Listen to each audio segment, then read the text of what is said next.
everybody. Alright. We're gonna format this stream a little different. And hey everybody, happy Wednesday. Happy halfway through the traditional work week day for those who live by that schedule. We're going to do kind of an overview, because over the last month we started with Tetris, but hey Chickaletta boy. Yeah, and we moved on to every game in the Puzzle League series, so we're going to be playing Tetris Attack here, which I have already inserted into the analog pocket, which I'll be using to play the cartridges. And then I've also, so in chronological order, the Puzzle League or Panapon or Tetris Attack series on Game Boy.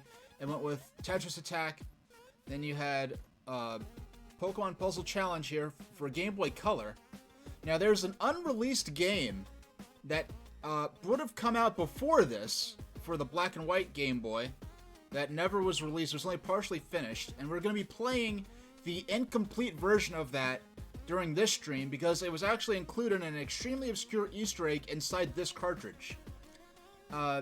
So then we're playing the dual release Dr. Mario and Puzzle League.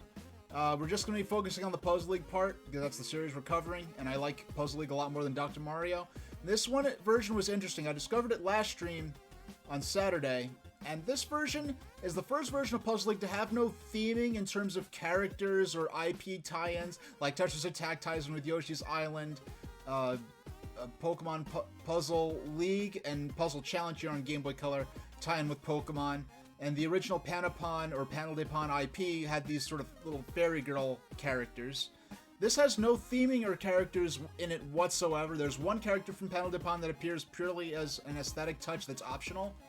But for its lack of characterization or theming, it makes up for in a really incredible levels of customization of your gameplay experience in terms of aesthetics and gameplay options. And I think that actually makes it probably the best version of this game I've played so far in terms of gameplay options and theming. So we're going to start chronologically with Panel de Pon here. And just take a sip of water. I'm going to give each game tonight an hour. So we're going to start the timer. I'm playing, I'm going to adjust my console cam a little bit. Yeah, turn that camera up a little bit. This is a Yoshi-themed game. So, are you enjoying Chickaletta Boy is enjoying a deli sandwich with uncured ham with mozzarella and it's an honey uncured ham with mozzarella cheese wrap. Yeah, that sounds delicious. Yeah, I'm playing with the this Nintendo Switch Pro controller because amazingly this works with, man, I don't know, the lighting just isn't doing it for Yoshi here. I'll just scroll him out. We'll have Napoleon hold the fort on the little Nintendo Hanafuda card deck right there. And let's get started.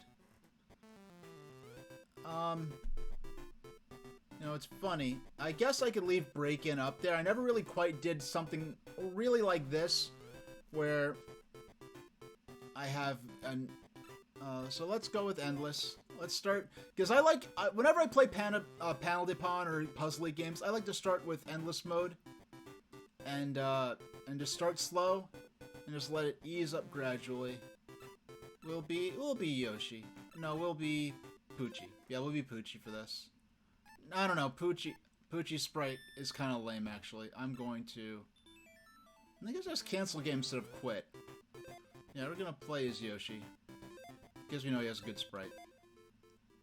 Now, the funny thing about the history of this game is that well, this puzzle game was invented by Intelligent Systems, and it's kind of become Nintendo's, I guess you could say, their signature sort of puzzle franchise. We got a chain right off the bat. It sort of became a Nintendo's custom, or signature puzzle game series, even though they haven't supported it the way I would have hoped. Lipstick has been featured as an item, and the characters from Panel de Pon have been items featured in Smash Brothers in various cameo appearances. And Puzzle League has become... Well, the reason Puzzle League is even called that in English-speaking countries is because they used this game to tie in with Pokemon as Pokemon Puzzle League on N64. Then they made a Pokemon version on Game Boy Color called Pokemon Puzzle Challenge.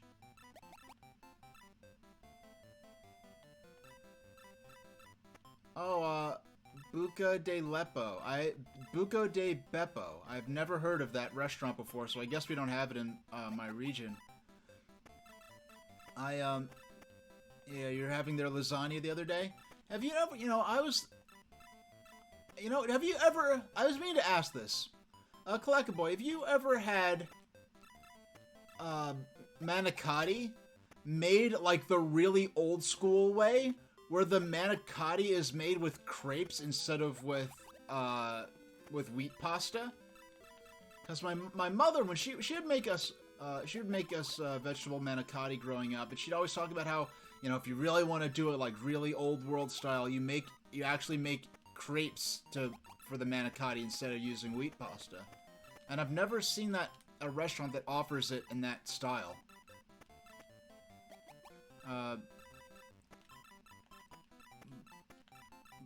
Yeah, as far as the game goes, yeah, this kind of became Nintendo's signature puzzle game franchise. They tied it in with Pokemon, they tied it in with Yoshi's Island.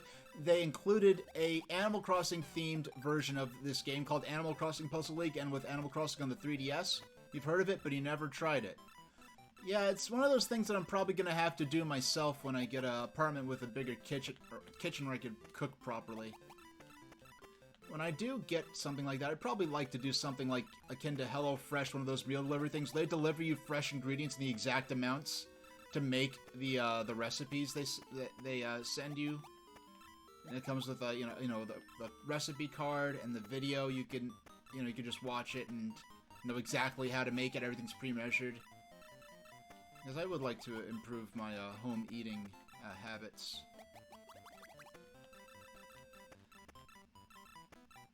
So, excuse me, I'm trying to got a little burp coming and I can't quite get it out. Okay. Alright, there we go. Yeah, it wasn't even an audible burp, just a little tiny little, nice little polite little mini belch. But I just really couldn't talk properly without feeling like I was going to hiccup in the middle of speaking. Yeah, so the original Panel de Pon on Super Nintendo had this unique IP with these sort of fairy girl characters. And when bringing this to the West, Nintendo decided that the fairy girl characters weren't really marketable. On one hand, it's unfortunate that the original sort of characters and universe that sort of set the tone for that inspired and formed the original version of the series were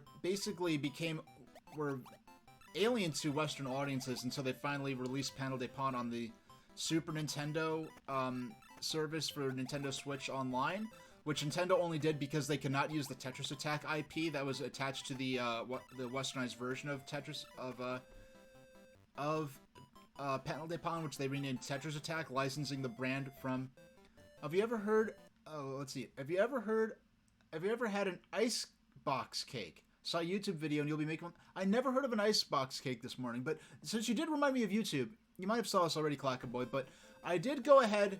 I finally posted my first playthrough of Kirby and the Forgotten Land up on YouTube, and I posted the entire playthrough as a single, nearly 9-hour video. I cut out the midstream breaks and the title cards and most of the end end slate sections. So it's just a 9-hour, 45-minute video of my entire first playthrough of Kirby and the Forgotten Land, which is a game I do want to return to eventually. I'm probably going to focus more on 100%ing the easy mode rather than trying to beat it on the harder mode. But yeah, the harder mode is something I come back to maybe a year or two from now. After I've, when the game's no longer so fresh in my mind. And I'll be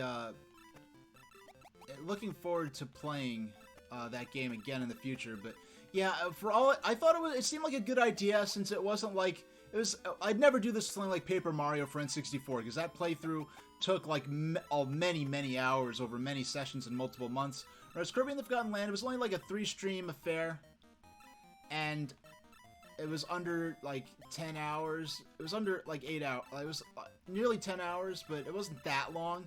So I'm like, hey, I'll just download my VODs, cut the 10-minute midstream breaks out, and just post a single video and make it like a giant Let's Play almost on YouTube. And it just took so long to export that video and then to upload it. I'm like, yeah, I'm never doing a video that's more than a single... The only way I'll do like an 8-hour stream video is if I actually stream for 8 hours straight. From now on.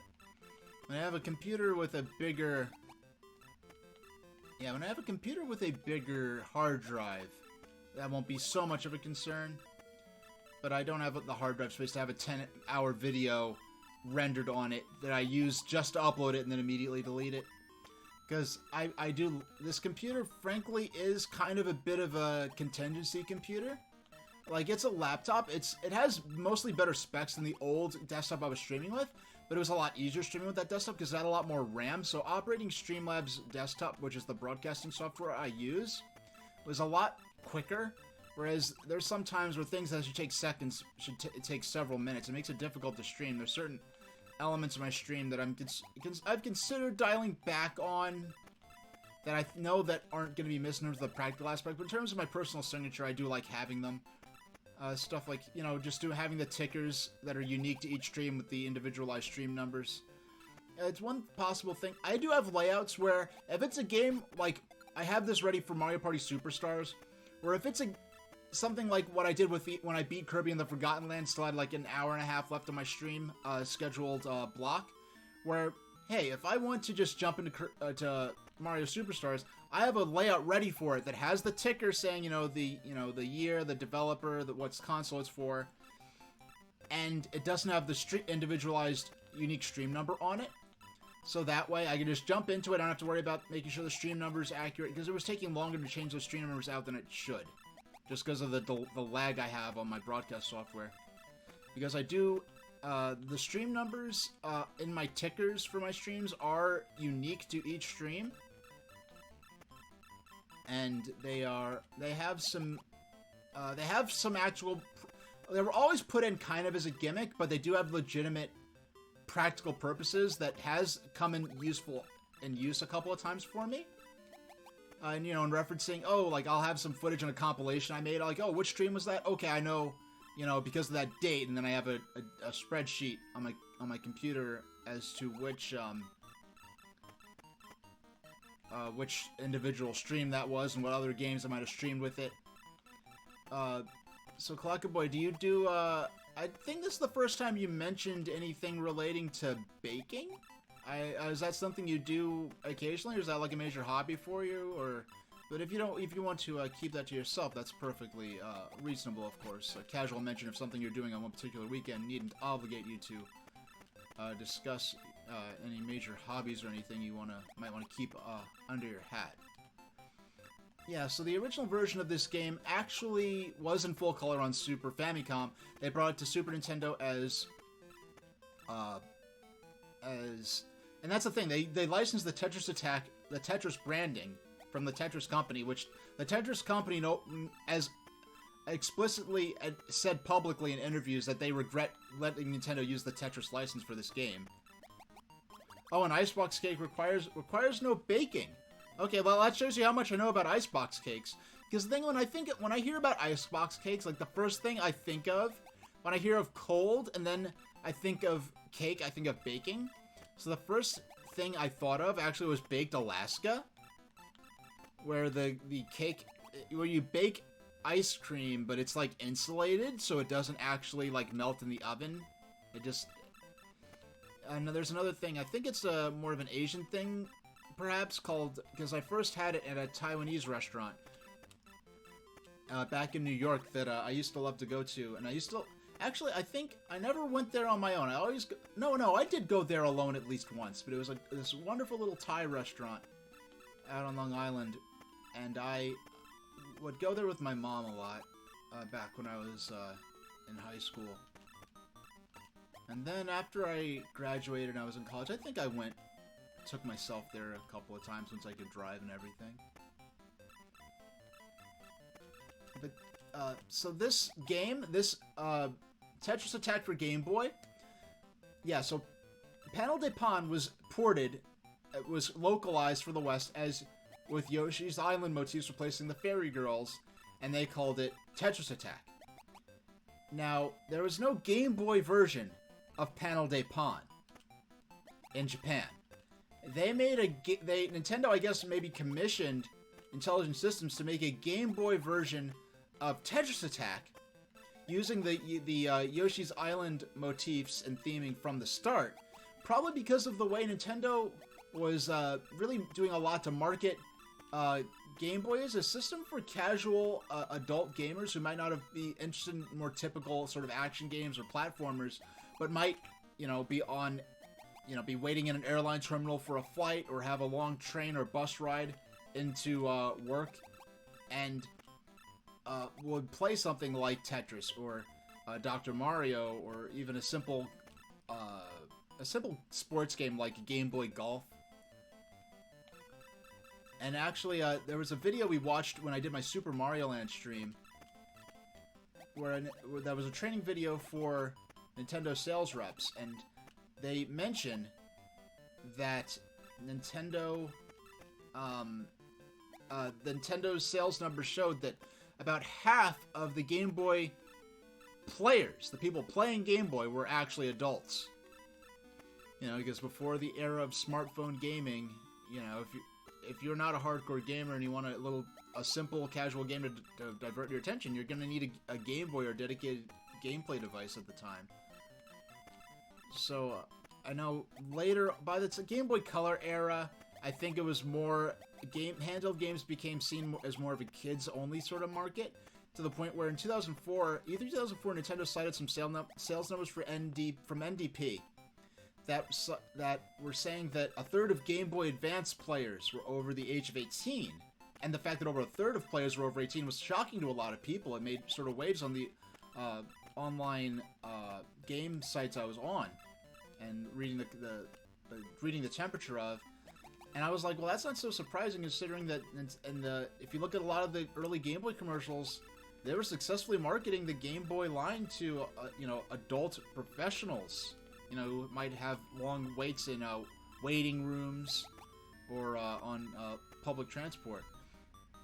Cloud Boy saying, just do a series of layers in a tray with graham crackers, chocolate and vanilla pudding, plus sliced up banana and whipped cream on top. Keep in the fridge for 2 hours. Oh, wow. That sounds really tasty. Yeah, I'd like to maybe catch up with all the dental work I have due before I do anything that indulgent. But yeah, that sounds like one of those really tasty kind of things that would definitely be something that I would be interested in trying down the line.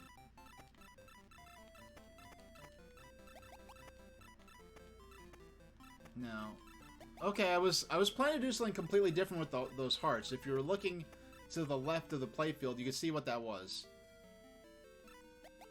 Yeah, so Nintendo, I guess, decided they wanted, hey, we have this new puzzle game, we paid for the Tetris branding, and so we have a new game we can market as a successor to Tetris, and we don't have a version for it on Game Boy being the #1 Nintendo system that Tetris was selling on. So they probably, well, I'm guessing that's what was their reasoning. I don't, have any concrete sources on that. So I guess Nintendo commissioned Intelligent Systems to make this version of Tetris Attack, even though there is no equivalent to this game for Panel de Pon in Japan. Oh, shucks. I bungled that. There was a potential combo, but I overthought that and ended up bungling it.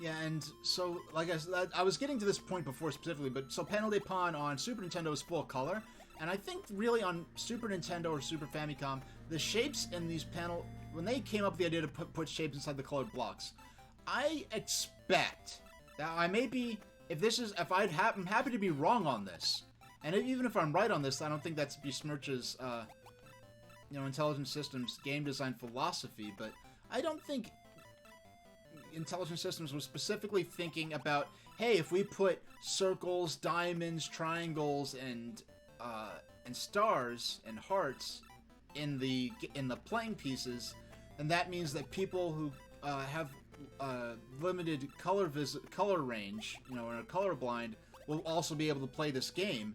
I don't think they were thinking that. But the fact that they already had that aspect built into the game design vocabulary meant that this was a puzzle game that was very easy to translate to a monochrome platform like the original Game Boy. Now, I'm just going to put in a plug to explain the hardware I'm playing on, which you can see in the console cam. I'm playing this on the Analog Pocket, which plays original cartridges via field programmable gate array. And the cool thing I like is that I can play original cartridges, especially when it's a cartridge that was actually my own childhood copy of the game from when I was growing up in the 90s. I was able to do that with another system by the same company, the Analog Mega SG. The first game I ever streamed was my own childhood copy of Sonic the Hedgehog, which was my first proper modern video game, which I was really happy to be able to do. To share the same cartridge that my parents handed to me back in '91 while I was getting my hair braided at a family friend's house. I was probably actually getting my hair braided for the very first time. And take that love, that same cartridge that started my love of video games, and be able to use that when I started doing my streams and sharing my interest in video games with the outside world. Yeah, so I'm looking... those of you watching, the stream, see a green-tinted screen akin to the sort of, frankly, cheap, low-quality screen of the original model Game Boy. That is not what I am looking at as I'm playing. What I see in front of me is a pure black and white image. That is what the Analog Pocket natively puts out. So it's just running it straight as it's coming off the cartridge, using this really beautiful screen that's on this thing. It's indescribable how beautiful and clear the screen is on the Analog Pocket. But depending on your needs for how you want to... If you're into retro handheld gaming, there are a lot of options you have to choose from on how to play your games. If you want to use original cartridges or use ROMs, if you want to use a flash card, if you care about owning an original manufactured system by the original company or not, if you're interested in outputting to a capture card as I'm doing.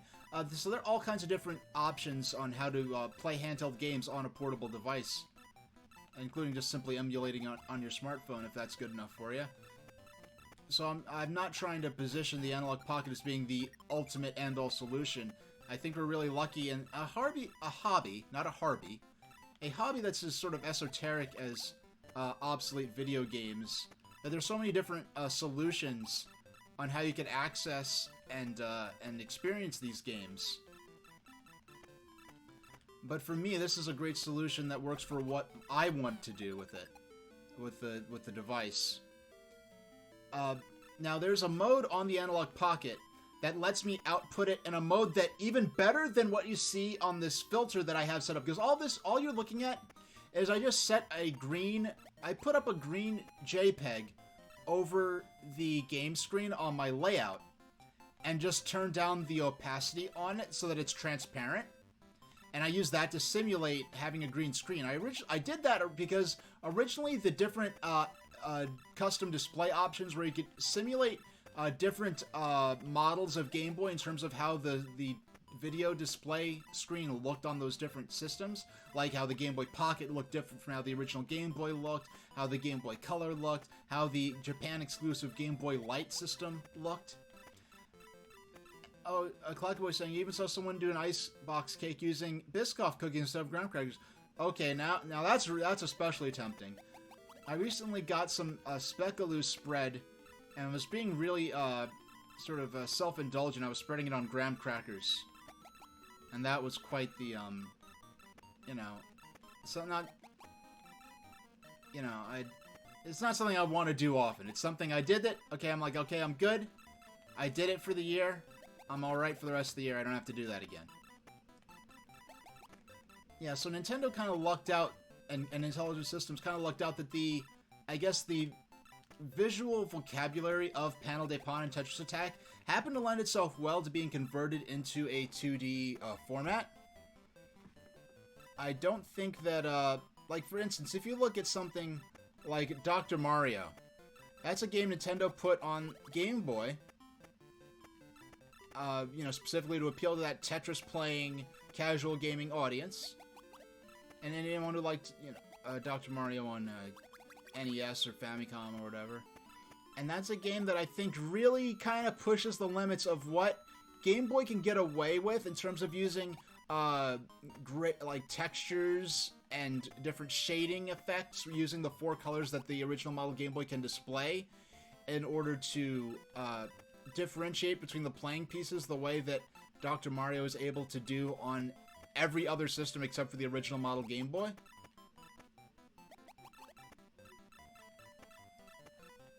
So, yeah, another game that I think is kind of like that might be Zool, not Zool, Zoop. Zool is a very different game. Zoop on the original Game Boy. That's a game that I was playing on Macintosh. I know I mentioned this last stream, but Zoop is a game that Viacom seemed... I just want to check my, make sure I'm not dropping any frames. Alright, looks like we're good. Yeah, Zoop is a game that Viacom in the mid-90s seemed really intent on just, through sheer advertising force alone, push into being the next big puzzle game craze like Tetris. And I don't know, like, I really wasn't aware of that fact at the time. I just know, oh, like, I see ads for Zoop everywhere. Wasn't really analytical enough to think, okay, they're really trying to make sure that this game becomes a big hit. But I remember at the public library playing Tetris on... no, not Tetris. Playing Zoop on Macintosh. But then when you went ahead and played it on the Game Boy, and I never actually played it on Game Boy, recently, within the last several months, Pete Dorr here on Twitch was playing some version... No, he was playing the Atari Jaguar version of Zoop. And he was... playing that game, and I was like, oh yeah, they made a Game Boy version of this. I wonder what that even looked like. So I looked on YouTube and found gameplay footage of Zoop on Game Boy. Yeah, they totally went the Dr. Mario Game Boy route, where they re-pieced the pieces together to make it seem like, to try to differentiate the colors. But a lot of the charm of Zoop was lost, whatever charm they might have been. I never disliked the game, but it never captured my attention like this here or Tetris. And that game, a lot of the character of that was the fact that the pieces were shaped differently. And they had little characteristic shapes where you recognize them by color and also by shape, which is great for, you know, colorblind players. But on Game Boy, they just made all the pieces just these square rectangular... Well, I said square rectangular blocks. I mean, all squares are technically rectangles. They are literally, by definition, rectangles. But all rectangles are not need to be squares. Now this is what happens when I start running my mouth about geometry. Look at me go.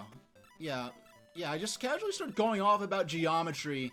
Meanwhile, those clowns in mainstream education tried to argue that I was freaking...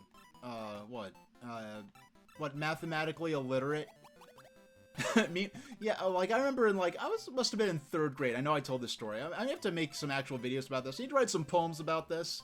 I need to work on my, non-poetry book thing about this, but I was in 4th grade. I was getting all this special education help for... you know, for math, and I was getting in trouble because I wasn't able to finish math assignments, and I was in detention every single day, practically like 2/3 of my 3rd grade school year.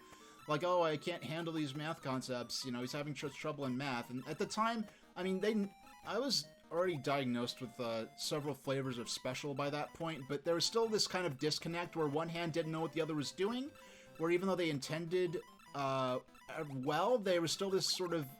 They were having problems recognizing the differences between me having trouble with a subject and treating just my lack of performance as a form of disobedience or misbehavior. But anyway, so I'd get all this, I'd be in detention every half the week, half the time in recess, because I wasn't finishing math assignments on time. And we're talking like multiplication stuff, right? Meanwhile, I'm going home on Saturday. I remember one Saturday morning, if you're an American of a certain age who grew up with ABC Saturday morning cartoons of the mid-late 90s. I don't know, like, the 90s were so... 96 and 97, there's just such a distinct line in that to me.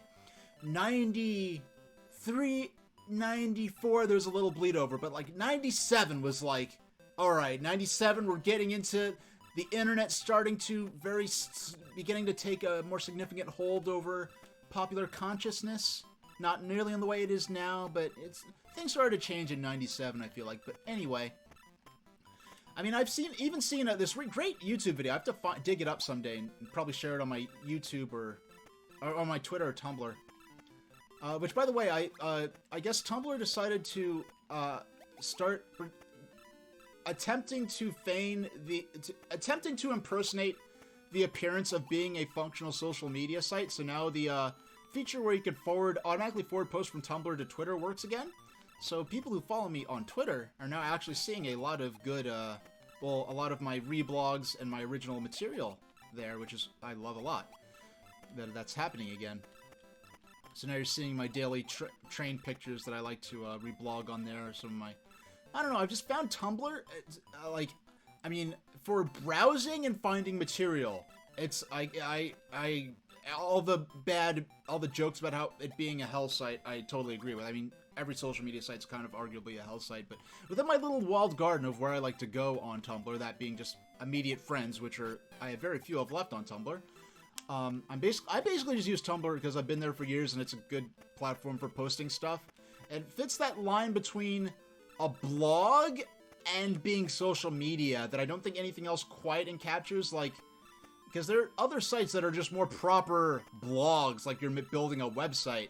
But Tumblr sort of fills this niche where it's casual like social media, but there's not this emphasis on creating a website or making in-depth content for it that I kind of like. Now, the management of it, the functionality of it. Oh, can I share any fond memories of Easter egg hunting when I was a child? Well, I remember being a little kid, and I don't know if this is something I saw in a cartoon. It very well may be another... Oh no! We're only 2 minutes away from the 30-minute mark. And maybe another example of cartoons ruining me as a kid, but... I probably had some kind of... I remember having daydreams about, finding an Easter bunny egg, and I ate it, and I transformed into a bunny. Like a cartoony bunny. I don't know if that's something I saw in a cartoon or something I came up with on my own, but being a late 80s, early 90s child, it could very easily be either. Let's see, let's try some versus com. Is this okay, so continue.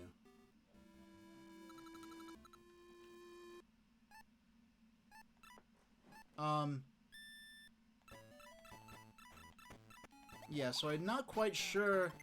Yeah, I'm not sure if I'm starting a new file here, or if what I'm doing is actually just starting... Yeah, I think I'm starting a new file, because there are passwords on this, which is something that Panel de Pon and Tetris Attack also do. Where I think that I'm really just starting a new file, because I don't feel like inputting a password, plus I don't have any of the passwords handy. Oh, that is... Oh my gosh. You asked me about freaking... You asked me about Easter, and I immediately just managed to spin it into cartoon animal transformation nonsense. Okay. No, so to actually answer your question, do I have any fond memories of Easter egg hunting? I don't remember hunting for the eggs, because, growing up in my childhood home in Queens, it was not the biggest house ever, so there wasn't a whole lot of places because my parents tried to set it up for me, and it was kind of a thing where there wasn't a lot of places to hide eggs that were reasonable places to hide something. And the eggs they had were like plastic eggs that had jelly beans in them. They weren't just like hard-boiled eggs. And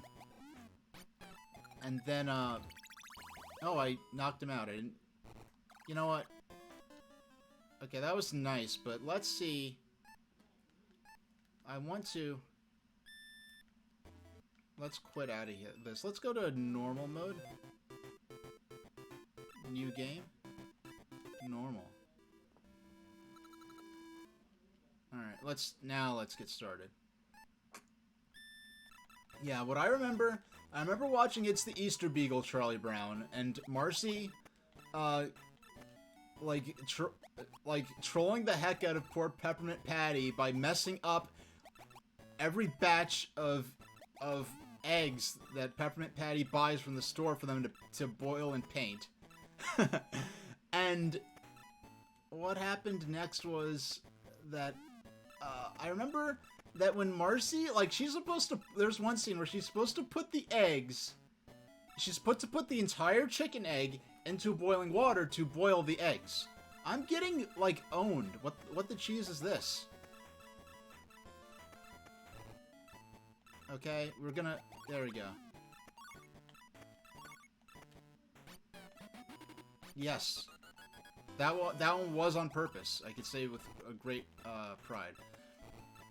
Instead of putting the entire uncracked eggs into the boiling water, she cracks the eggs and into... I'm not sure if... nowadays... Oh my gosh, I got owned. Nowadays, there probably are things like that, Clackaboy, but... late 80s, early 90s New York City, yeah, especially the part of, Queens I was in. My parents took me to the park, but it's not the kind of place there are probably more programs like that nowadays. At the time, I think they were more trying to, stop the city from becoming Escape from New York. I know, like, the lock we had on my door growing up. I gotta tell you about this, the lock we had on my door growing up. Okay, so we had the normal doorknob lock, right? And then we had the deadbolt. Then I think there was a second deadbolt. Then there was also a latch key that slid in and out. Then there was also a chain latch key. There was a deadbolt latch key. Then there was a chain latch key. Then the fourth lock was a model of police lock, and if you're from New York City, you know what a police lock is. But the model we had was this kind where there was this fixture you bolted into the floor, and then there was a bar that you locked into the fixture on the floor and inserted into the lock against the door, and you locked that into place. So we had, like, if you ever see one of those movies where someone has like a dozen locks on the door, yeah, that was my childhood home growing up. Now, I never felt endangered or threatened or anything, but that's just, you know, New York City stuff and late 80s, early 90s New York City stuff in particular, so. Now, yeah, so, yeah, it's not something I ever felt like I missed out on. Oh yeah, I never finished that story. It's funny, as much as we've talked about, as much as the Charlie Brown, it's the Easter Beagle Charlie Brown has been mentioned on this stream, I never talked about how, yeah, the scene where Marcy, like, she's supposed to boil the eggs, and instead, she puts the eggs, she cracks the eggs into boiling water, and makes soup, and then when Peppermint Patty comes back, she's like, oh, Marcy, like, you made egg soup, and I never heard of egg soup before, and I loved eggs. Did you have unsavory characters on the loose? I mean, maybe this sounds cynical, but, I mean, if there were any parks that my mom or dad thought were unsafe for taking me to, they just never took me to them. And I was always supervised, but, you know, it was probably less safe than it is today. You know, but Yeah, but yeah, it makes it sound like I'm not trying. I intend to be honest with my experience growing up, but at the same time, like, I guess out of context, what I said can make it sound like I lived this lifestyle, like, of, being in constant danger, surroundings as a child, and, just crime, running rampant on the streets or everything. Like, one of the craziest things I think I ever saw growing up was, on St. Patrick's Day, we were walking by an Irish pub, and if, like, out in, like, Breezy Point, there are a lot of, people of, like, Irish, origin, and I guess, someone, maybe partied a little too hard on St. Patrick's Day, and they were drunk, they were knocked out on the sidewalk, and I was like, Mommy, that guy is sick, and I think we went to, there were no cell phones or anything, we went to at the next payphone, we called, like, my mom called the police to have someone come and make sure he was okay. Or, like, a paramedic or something. Because you see someone drunk out on the street, like, you don't know if they actually just had a little too much to drink and they're gonna wake up in 20 minutes or whatever, or if they're actually having some kind of medical crisis where they could die, and, like, where they could get medical help and no one saves them because everyone's just like, oh, he's just drunk, I'm not gonna bother. Oh my goodness. Oh my... I was one frame away from clearing out, making a match, and buying myself a few more seconds to make some more matches. Man, normal mode is brutal. I'm still on stage 1. Let's see, in the next 20 minutes, can we get to stage 3? I'm gonna stage 2. We're gonna set the bar a little higher. How about stage 3? Alright? How about stage 3? And... Ooh! Okay, there we go.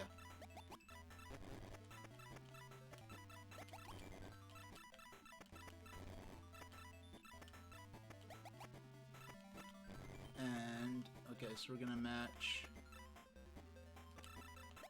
Yeah, I decided it was more... I had the option to try to wait and see if I could build some combos, but I'm like, no, just go ahead, clear the garbage blocks now while I have the chance. See, look, this is not an ideal situation, because I have nothing to clear out. I'm getting piled... I have nothing to make... Okay, no, I could use this. I could use this. Yeah, but for a few moments, I'm like, what am I getting? What am I... Give me something to work with, please? Combo! That... Nice. Okay.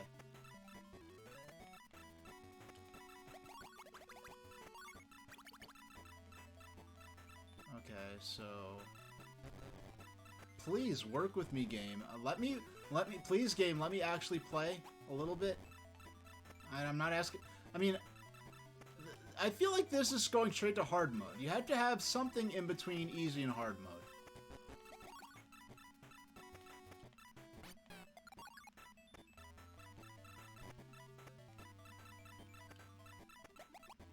Oh my gosh.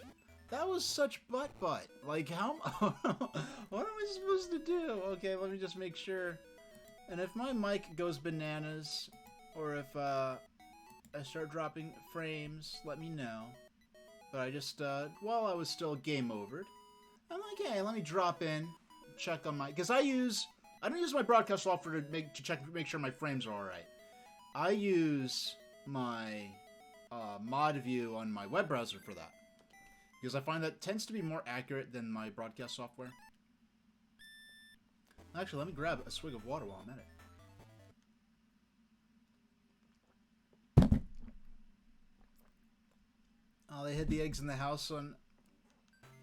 Yeah, like, that...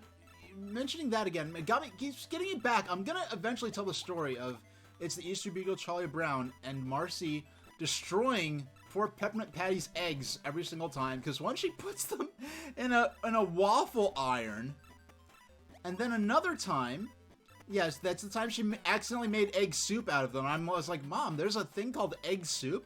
She's like, yeah, I'll make some for you. So she got some stock, some stock bouillon cubes, and and cracked some eggs in it, and basically made egg drop soup for me, which I love. Yeah, so that, and then, yeah, and she put them in the waffle iron, Once another time she put them in the toaster. This is the first time I thought about this in a while. She put the eggs in like a toaster on top of the toaster. It didn't even go into the slot. And she was like, Marcy, there are no eggs left in town. You've roasted them, you've toasted them, you've waffled them. Oh, wow. I guess laughter was the key to defeating level 1 of normal mode. Poochie is no longer enchanted. Happy Doggo is happy. And you notice this interface here, where it shows the progression through the story mode by having the little super deformed version of the character skipping along a pathway to the next little island with a backdrop depicting the area of the game, of the sort of game world. That's something that they use, and it started in Panel de Pon. They use it in a lot of other versions of this, especially, you're going to see it again when we move on to our next game, which is going to be Pokemon Puzzle Challenge.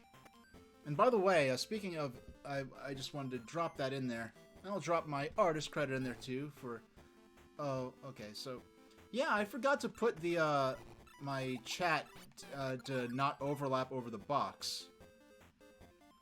Uh-oh, Kalaka Boy, you've redeemed the Sodor lore reading. Where? I don't have a button ready. O-D-O-R. Yes, we're going to, get a bit of deep lore from the world of Thomas the Tank Engine and friends. And so today we're going to learn a little more about the not the Ravenglass and Eskdale Railway. That's a railway that exists in the real world. About the, what is it called? Why did it fly out of my brain? The Arlesdale Railway. Okay. So, the railway's popularity has brought further problems arising from those mentioned above. Unexpected upsurges in passenger numbers requires ability to provide relief trains. These extras upset normal traffic working, but have to be sent through with minimal of delay to avoid spoiling the passengers' enjoyment. This was not always possible under the former system of traffic control. Ravenglass have had the same problem and have countered it by a system of radio control in 1977. They suggested to the Arlesdale Railway to adopt their system, and it too gave them assistance too in setting it up. So far, apart from teething troubles, the system has worked well. It has the conditional approval of the Railway Inspectorate. The small controller has, however, no doubt of the final outcome. He is looking forward to the day when other railways on the island of Sodor are recommended by the inspector to follow Arlesdale's lead. In 1987, Fergus Duncan was still manager, while Ivan Ferrier served as chief engineer, and Colonel Ranald Drickson served as the chairman of the board.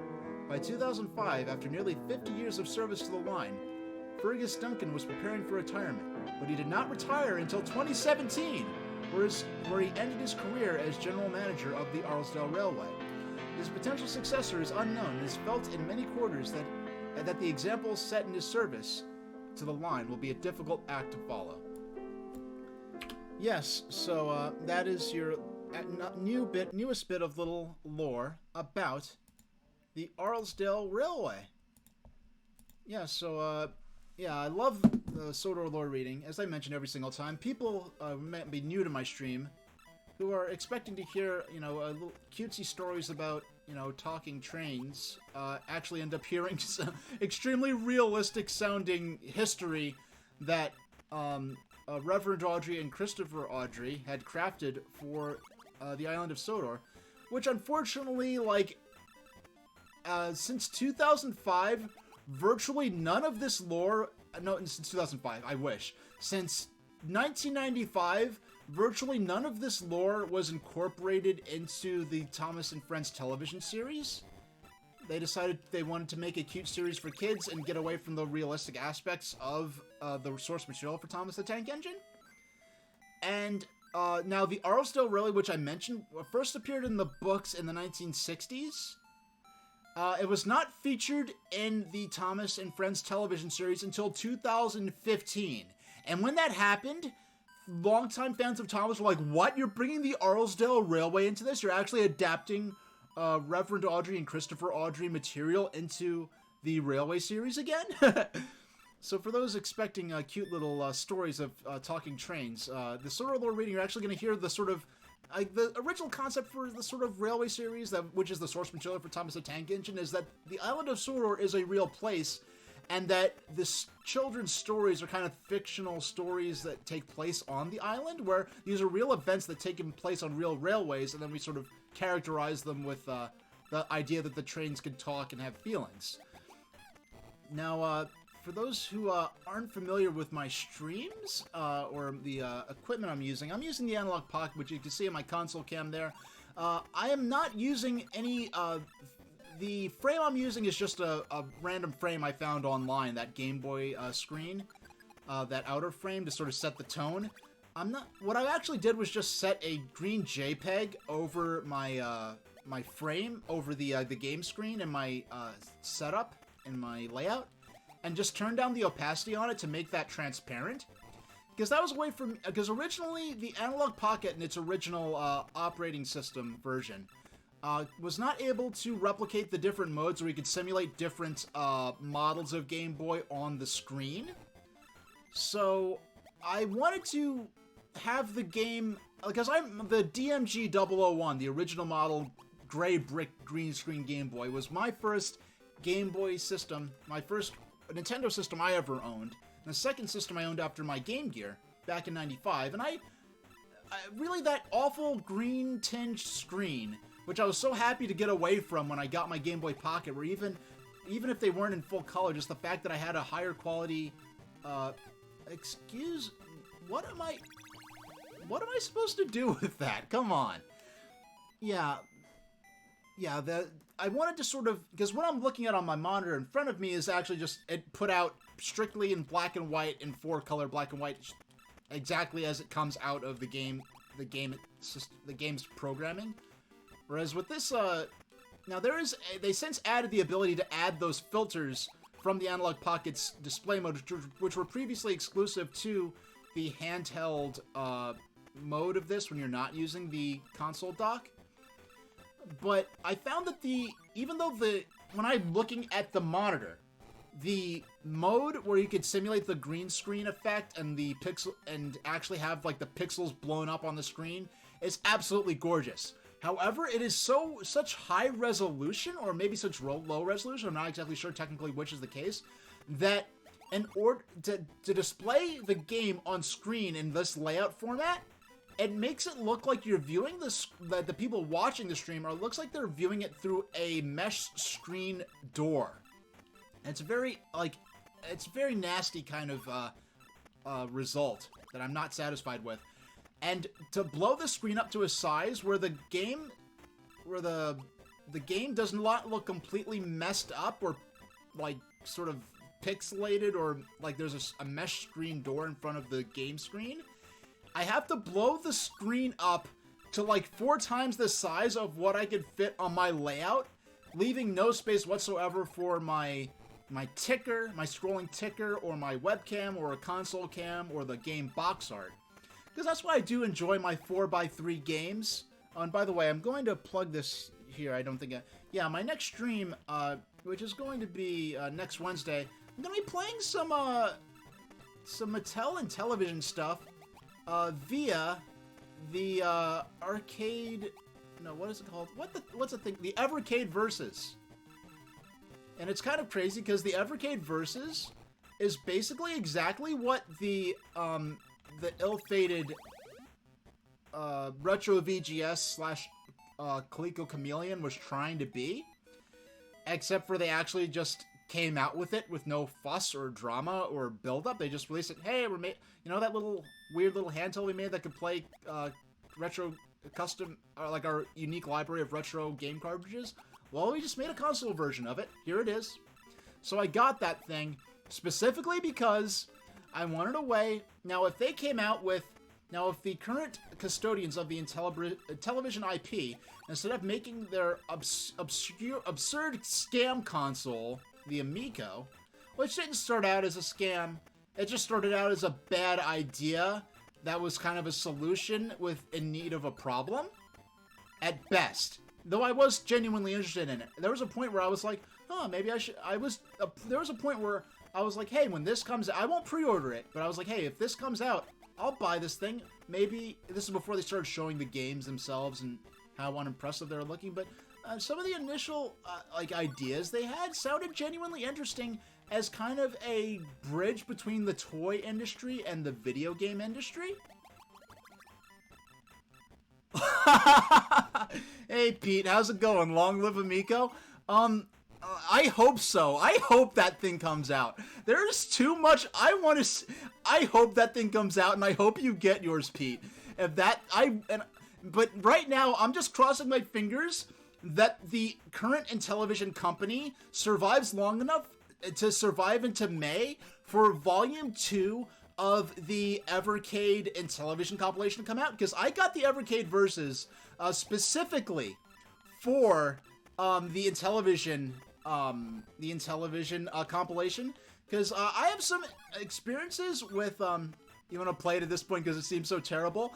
I mean, I don't even know if there's a single game done on it. Like this is, even when I thought that this system, like, there was a point where, like, hey, if they position this correctly, this could be a cool sort of, like, intermediate market between the, like, something more of a proper game system than, like, an edutainment thing like a Leapster.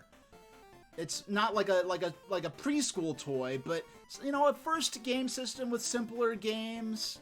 I thought it had some potential in that space.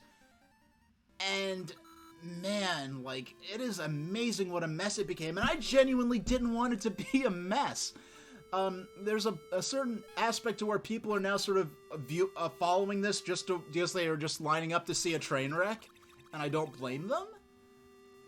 But I hope everyone, including you, if only one person on the face of the earth gets their Intellivision Amico, Pete Dorr, I want it to be you. I want it to be you. Pete Dorr right now, he is a absolute legend of taking obscure games and especially obscure hardware that if Pete Dorr did not feature some of the hardware that he's featured on his stream over the years, I don't think there would be any footage of it in English available on YouTube. I know there's stuff like the Super ACAN, which is, like, I think the most powerful 16-bit system ever made, which came out in, like, 95 or 96 or something absurd like that, in limited markets in mainland Asia. Then there's, there was the Super Cassette Vision. Like, all these systems that, and now, right now, it's back to the perfect time, actually. Right now, he's showcasing the system which came out in a couple of Latin American markets in Central and South America, which was kind of similar to, in a very loose sense, it's basically like an Ouya made for the Central American gaming market, where, especially at that time, game consoles, like mainstream 7th gen game consoles like the Wii, the 360, the PS3 were just so prohibitively expensive due to, there's heavy taxation on the imported luxury goods that aren't produced within those countries. And then there's just the different economic factors. The purchasing power of the currency made those systems extremely prohibitive to purchase for a lot of people. So they sort of made this system that was sort of meant to be a solution where you could download the games off of a built-in 3G connection that were everything. I've seen everything from custom-made games, and then retro arcade games. And then there was one retro arcade game yesterday, I think. I forgot what it was that Pete was streaming, where for a while it was actually like the only legitimately officially authorized console version of that game for the home market. And I'm not against PC emulation, but I do prefer. And I'm glad I've been able to stick to this guideline so far. It's not a strict rule, it's just something I like to do when reasonably possible. I like to stick to when I play a game, I like it to be a version of the game that in some way or another reflects the official release history of that game. Like here, I'm not playing on an original Game Boy. Gates of Doom was the game you believe. Oh, okay. Thanks, Pete. Yeah, that was what you were streaming right before I went to bed. Because I'm one of those crazy cats that likes to go to bed earlier than usual. And, yeah, I like to play...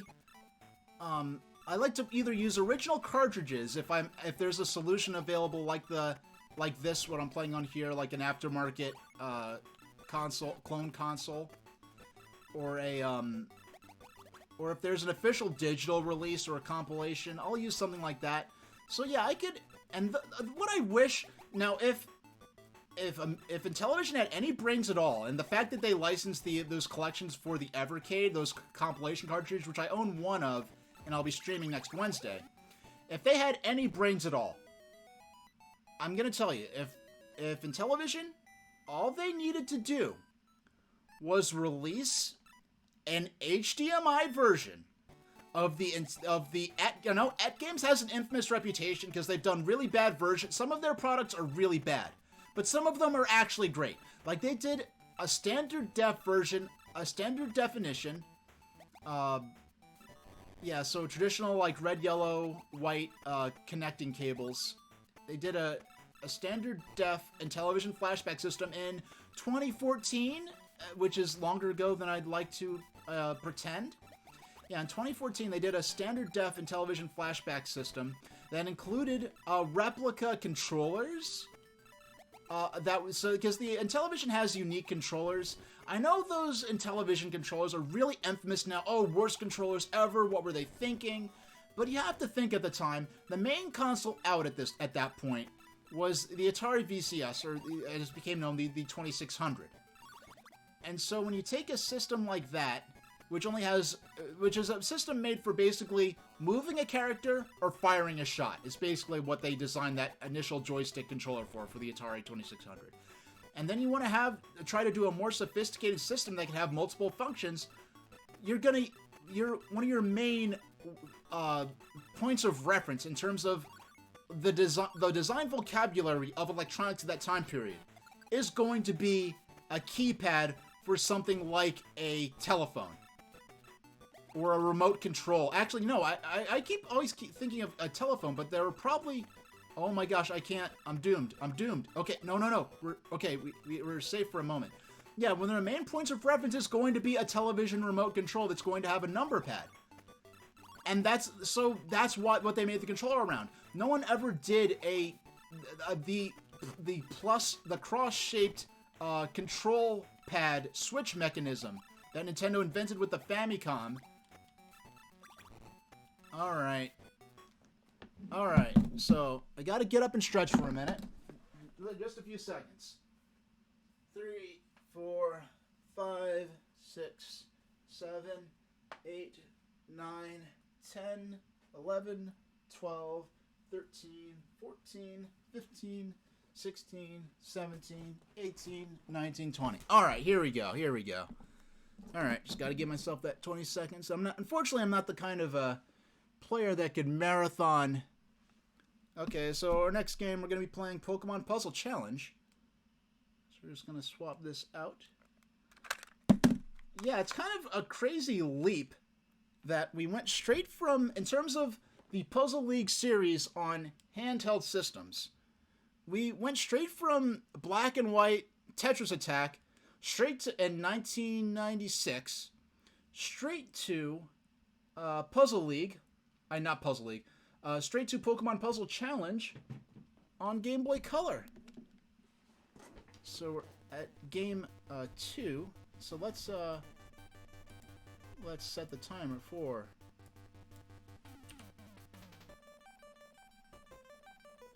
1 hour. No, that's not. I have to put in 60 for 60 minutes. Alright. So this is a game, and I just want to go into the records. I want to show this off. I want to show off that this cartridge belongs to a girl named Brittany, and I will never erase her save data. Thank you, Brittany, for taking good care of your cartridge. And, actually, I want to tilt my my console. Oh, look. Oh, Pete, if you're still in chat. Here it is, the Thomas and Friends Mavis that you found on stream that time. On your eBay stream when you're going through your purchases. I bought it with your code, and it happens to be right there. And I think you even said, like, oh yeah, like Thomas and Friends Mavis. I think I know who bought this one. Okay, let's go. Yeah, I did not plan that. But yes, thank you, Brittany, for taking care of your copy of of Pokemon Puzzle Challenge. Now, Brittany only had... How do I get out of here? Okay. How do I get out of here? You know what? I'm just going to... I don't know how to get out of here. This is weird. Yeah, I do not know how I managed to lock myself in the menu screen of... Alright, so Pokemon Puzzle Challenge. This is a game I wanted when it came out. And let's go to one player. Let's see. Oh, you know what? You know, I figured out what happened. Okay. You know what? This game uses A and B are switched on this game compared to Tetris Attack. Or is B... Yeah, I'm using, Y and B instead of A and B. That's... Did I... Hold on, let me go into... Yes, wired USB pad. Oh, you know what? When I was... Did I somehow go into the controls? No, I don't want to... Oh, you know what? Alright, I know what's going on. Alright, so... Alright.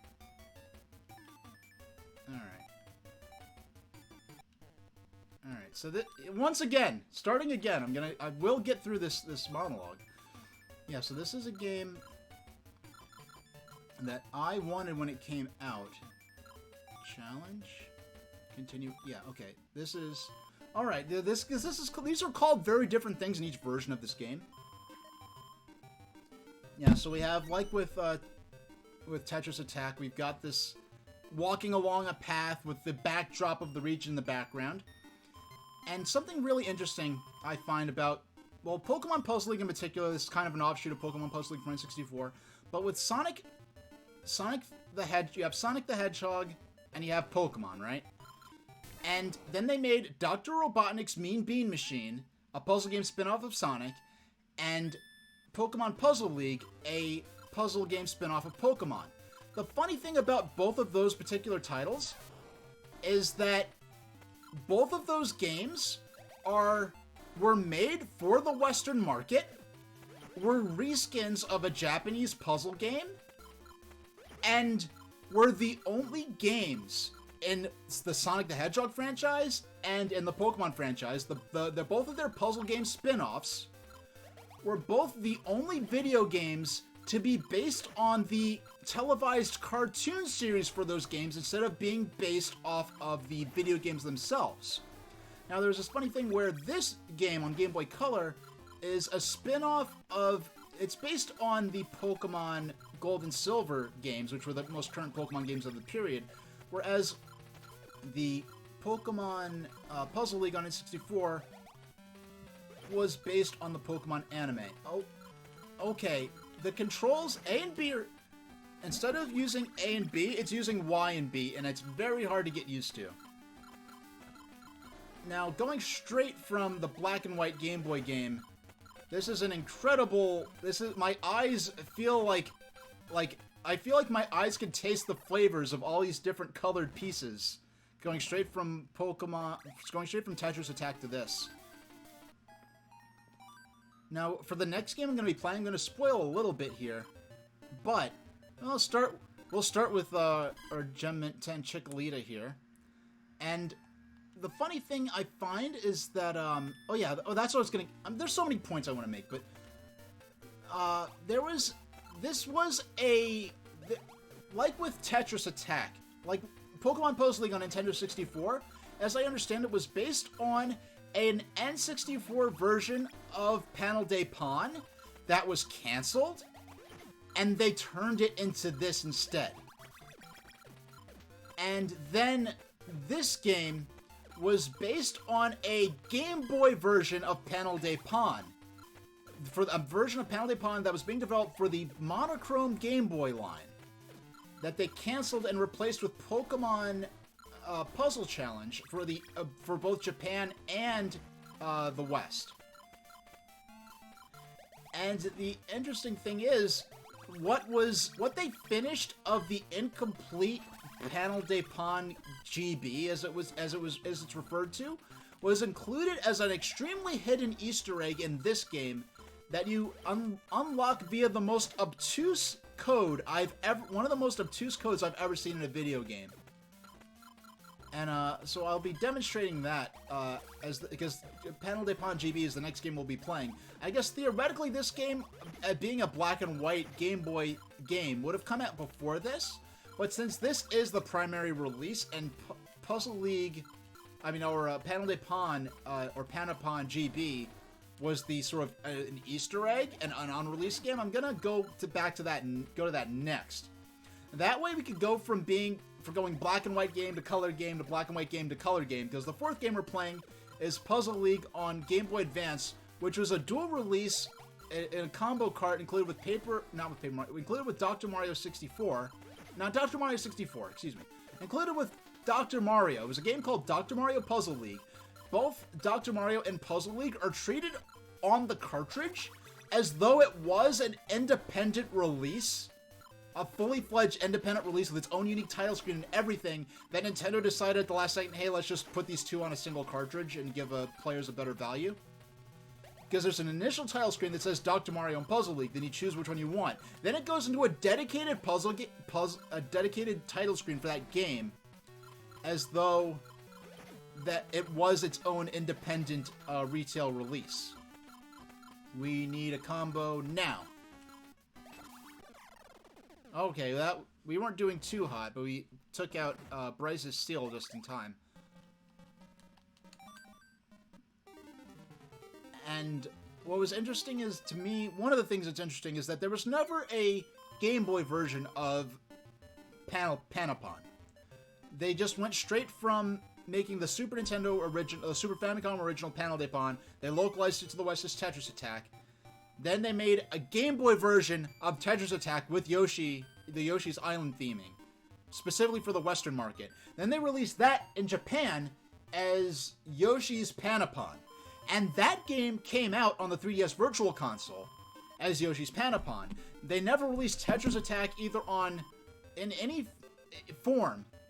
Any of the games called Tetris Attack, they never actually released, because Nintendo, the Chip Hawkins, formerly of the Tetris Company, he might still be at the Tetris Company, but he definitely was at the time. He's been in interviews and said flat out that he regrets agreeing to let Nintendo license the Tetris branding for them for this game, because it's not in any way derivative of the Tetris gameplay. If you look at something like Tetris 2, where they threw bombs in it, or they're different. It's a variation of Tetris, or Tetrisphere. It is a variation of Tetris, whereas this has nothing to do with how Tetris, the rules, or game design philosophy, or game design vocabulary of a Tetris game. So Chip Hawkins said flat out he regrets letting Nintendo license the brand, the Tetris game name, and so Nintendo don't feel bothered to go in and modify every version of the Super Nintendo and Game Boy versions of Tetris Attack to call it. If they just called the Tetris Attack Yoshi's Panel Panic or something like that. And by the way, Dragonair, one of my favorite Pokemon. One of the Pokemon, I guess, when people ask me what's my favorite Pokemon, I guess one of the easiest ways for me to answer that question is if I could shapeshift into any Pokemon, what I would be. And when I was a little kid, my number one answer would have been Vaporeon. But, I really like sea serpents a lot, and Dragonair is a cute sea serpent with a very boopable snoot. So, yeah, Dragonair is one of my favorites. There's an infamous video called, if you type in passionate about Pokemon into YouTube, you might get it. Or Snorlax owns in this, or like Henry Zhao's textbook. There's a bunch of guys. It's just a bunch of guys saying stupid stuff while watching the. Okay, that is repugnant. Dragonair, we are whooping your tail now. We have no patience for this. Oh no. Okay. Yeah, I got destroyed. I got destroyed. Yeah, I see you, Dragonair. Okay, so if I wanted to write some sort of creepypasta type fiction about this, some creepypasta type lore about this game, right? Of course, I could make it so that, like, oh, if you get defeated, you turn into the Pokemon, you get transformed into the Pokemon in the game that you're fighting against. And it's sort of funny, like, how the lore in this game, they do this in Pokemon Puzzle League too. In fact, Pokemon Puzzle League, arguably, I mean, both of these games do a great job incorporating the Pokemon motifs into the game. But Pokemon Puzzle League, I think, really maybe even goes even further than this game, and really incorporating the Pokemon concepts and theming into the game, where they really do try to sell the concept that somehow by matching these colored playing pieces, this somehow constitutes some special form of a Pokemon battle. Because, like I said, Pokemon Puzzle League on N64 actually goes as far as to incorporate some of the lore, or they incorporate the theming of the Pokemon anime into the game.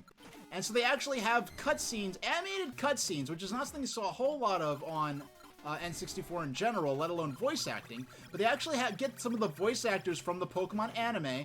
They use a lot of web-quality MIDI remixes.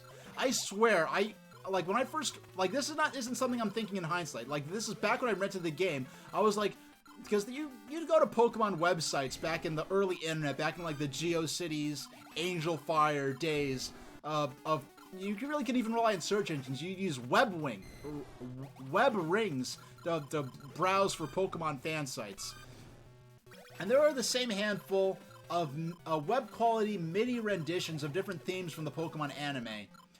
And so when they used the MIDIs, the MIDI remixes of Pokemon themes from the Pokemon anime that they put into this game, a lot of them flat out sounded like the same MIDIs that I was listening to on Pokemon websites back then, Pokemon fan sites. You know, if they wanted to have a MIDI of the Pokemon anime theme song, or of I'm on the road to Viridian City, and so forth. They sounded like flat-out web-quality MIDIs, which I think really only adds to the charm of the game nowadays. No, I didn't have to. I saw a sweet chance for a combo, and I could not set it up in time. Dragonair, you have had too much coffee. You are hyper-stimulated, and you need to calm your adorable tail down and let me beat up on you a little bit. Okay. Okay, there we go. Sorry, Dragonair. You had to beat you up a little bit. Look, the poor thing has little spirals in their eyes. Okay, let's keep moving. Yeah, Claire. I mean, come on. Pokemon trainers in Johto are so extra. In Johto, in Pokemon Gold and Silver, you have not one, but two trainers who have the nerve to refuse you your badge after you complete an official, legitimate match against them. First, you have Whitney, who throws a little hissy fit, and one of her followers in her gym, one of her attendants, has to come and convince her to give you the badge. And then Claire goes so far as to make you go on a quest into a dungeon, like, I do not accept your victory over me. I want you to go into this little mini dungeon and get some dragon pearl thing, some dragon crystal thing. What? You're looking for tougher opponents? And keep going straight. There's no other road on this path except for straight anyway, but the rest is up to you. Good luck! Alright, so he lost a Cyndaquil. And it's a shame, because I like Bayleaf more than Cyndaquil. Are we supposed to be in the ruins of Alf now? I think this is the furthest I've ever gotten in this game. Because I would play this a lot. I wanted this game at the time and never actually got to play it. But Elite Four. Oh wow, we're already up to the. Oh yeah, I guess that's true. We defeated Claire, so we are in the Elite Four now. Do you wish to challenge the Elite Four? It won't be easy to beat us. Let the match begin. Yeah, I like out of the 3-star, and once again, to make this as simple as possible, I'm going to, I guess, frame which of my Pokemon is favorite by which one I'd like to be able to beat. Like, if I got sucked into, like, the Pokemon Mystery Dungeon universe and could choose which Pokemon I wanted to be, if I had to choose from a Gen 2 starter, I would go, any of the Gen 2 starter line, I would go with Quilava. Cyndaquil, because he becomes Quilava, and Typhlosion's cool too, but Quilava's my favorite of the 3. But, oh man, okay, you are, yeah, I really expected this to get easier now that I'm actually up to the Elite. I missed my, yeah, that was on purpose. I saw that one right there, and just like, yes sir, I will take that combo, thank you very much. Now, no, I didn't. I couldn't set it up in time. I thought I was trying to be slick. Yeah, that's one thing that frustrates me. Like, I really love the Pokemon Mystery Dungeon setting in terms of the lore and world building. Like, even aside from the fact that the main characters are always humans that get sucked in from another world and get turned into Pokemon, and they have to find their way back to their own world, which is presumed to be our world. And I especially loved how they did it in the one for 3D. Like, I don't like the roguelike game battle system. Like, if Pokemon Mystery Dungeon games had, like, mainstream RPG battle systems, or even just the battle system from mainstream Pokemon, they would be my favorite games ever. But I do not like the way the battles play out in those, unfortunately. Okay, so yeah, so I, like, am sort of just jealously spectating, like, yeah, I love the lore and setting of the Pokemon Mystery Dungeon games, and plus, like, the villages are such comfy settings, you know, I mean, obviously there has to be some kind of trouble going on, or else you wouldn't have much of a game, but just, like, you know, a comfy little, you know, pre-industrial village full of cute cartoon critters living idyllic lives. And idyllic, and that's in one word that people get mixed up a lot. When I say idyllic, I don't mean, that word does not mean what people think it means. People think they mean idyllic, meaning ideal. And what they actually are referring to is just like sort of pastoral, rural country. Wow, I won that by a number of frames. Actually, since I'm talking about what an English nerd I am, I guess I might as well show this off briefly. Latest pickups. Alright, so this is my, I just picked up this case. Now this case, this is intended to be a case for a portable keyboard, but it happens to be the perfect size to contain my Pomera DM100, which is a word processor that the cool thing about this is from Japan. It has a Japanese keyboard, but you can switch it over to all English with the press of a button. No writing, like it has no internet connection, nothing on it except for word processing, which is fantastic for me because in my professional and recreational life, I'm big into English and writing and English language and literature. And the cool thing is that there's just enough space in the top part to carry Strunk & White's Elements of Style. I know it's mirrored here. I have also gotten here the Merriam-Webster Rhyming Dictionary, and I don't feel like taking them out now. It's hard to do it while aiming at the camera. And the Merriam-Webster Pocket Thesaurus, which are all books that I use a lot, especially the Rhyming Dictionary, which is a fairly recent edition. I've actually gotten back into writing a lot of recreational poetry, which is going to be cool because I have, maybe I could put together, actually got together enough poetry in the near future, perhaps I could do a little chat book of something or something like that.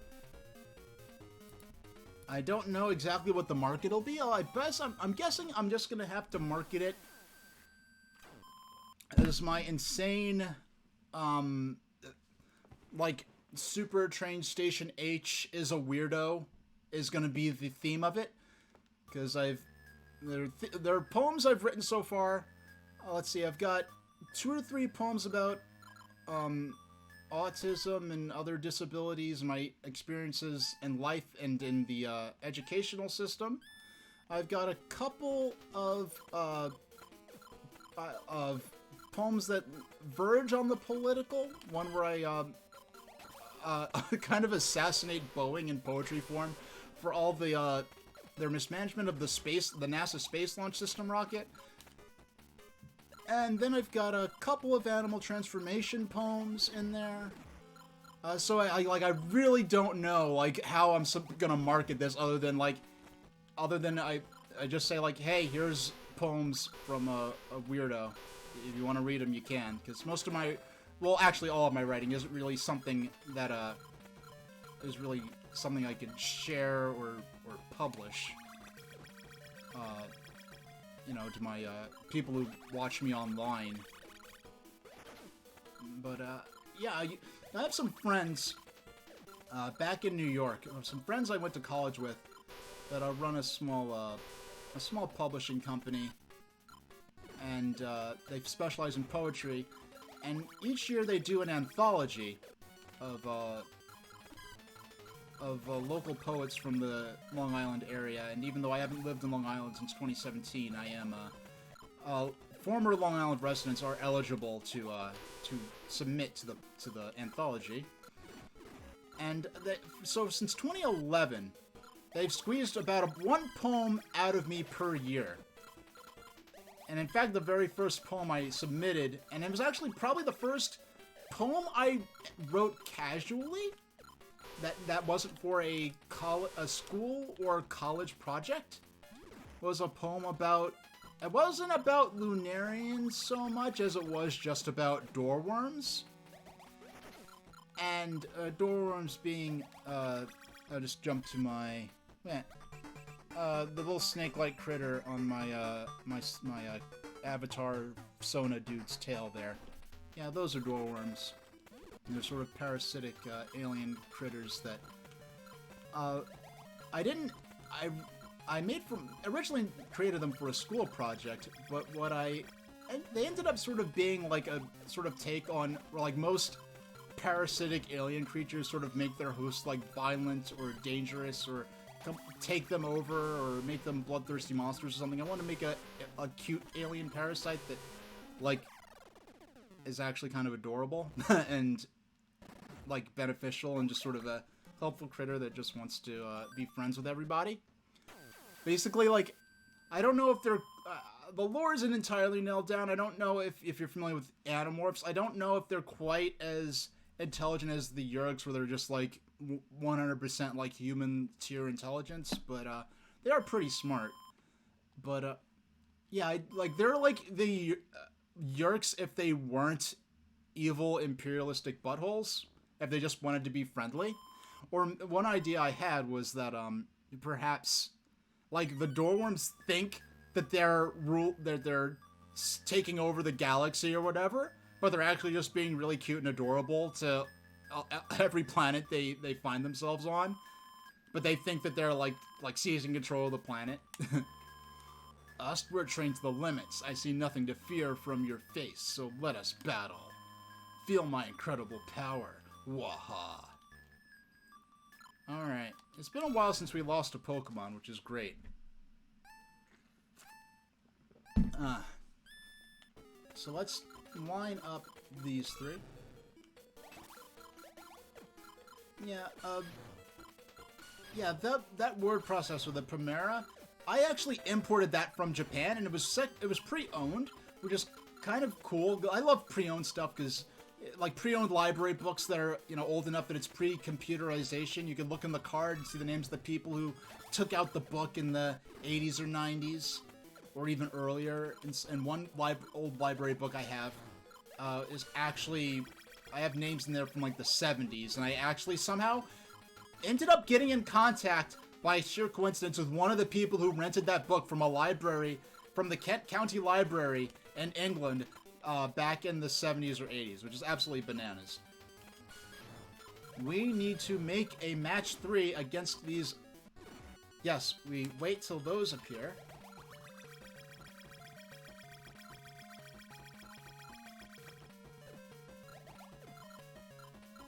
Oh my goodness.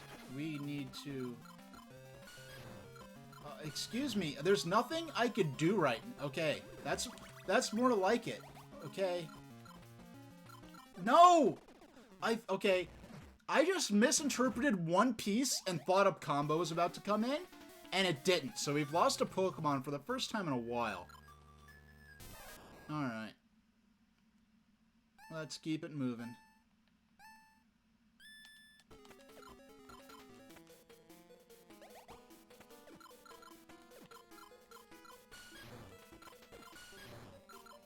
Alright.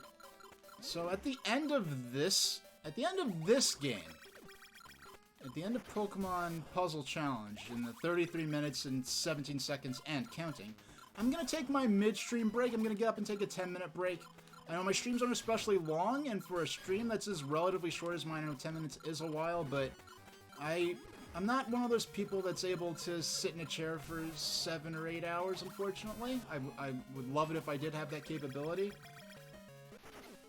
But I guess due to doing freelance work at home stuff that's oriented around writing, where I'm sitting at a computer for hours, I guess, like, this is before I started streaming, I guess got me well conditioned to drinking regularly, having fairly decent posture, and getting up and taking stretch breaks when I need to. So, oh my... This is... I can't play the game. Thank you. Thank you, game. Thank you, Hitmontop. Thank you very much. I mean, it's Hitmontop's not one of my favorites. Like, getting my butt kicked by Dragonair, it's a little more endearing. It's like, oh, it's Dragonair is kicking my butt. But, like, Hitmontop is like, alright, get out the way, kid. Get out the way. I want to get my butt kicked by one of my faves in this game. I don't want to... Oh, I could not... You know what?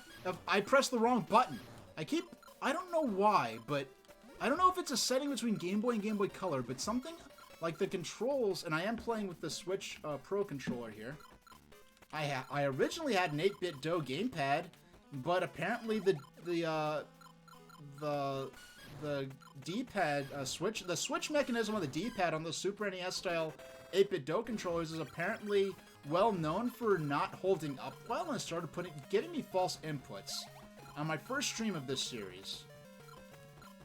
And out of sheer desperation, I just grabbed the nearest controller I had, which I knew used USB-C, which happened to be the Nintendo Switch Pro controller, and I just went ahead and plugged that bad boy in, not expecting it to work, because I was like, the 8-bit-do gamepad is the only...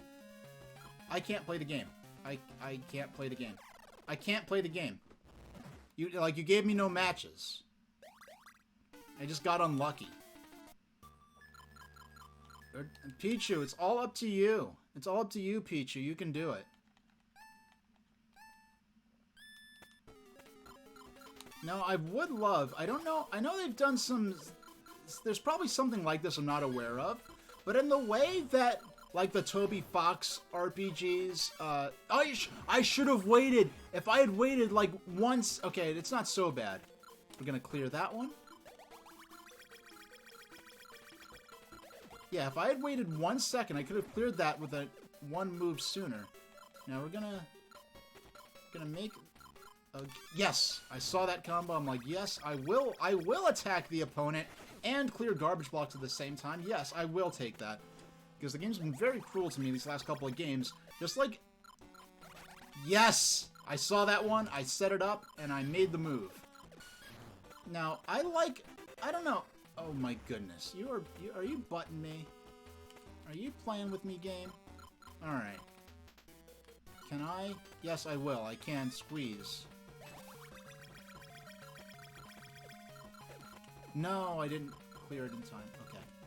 That's alright. No, okay.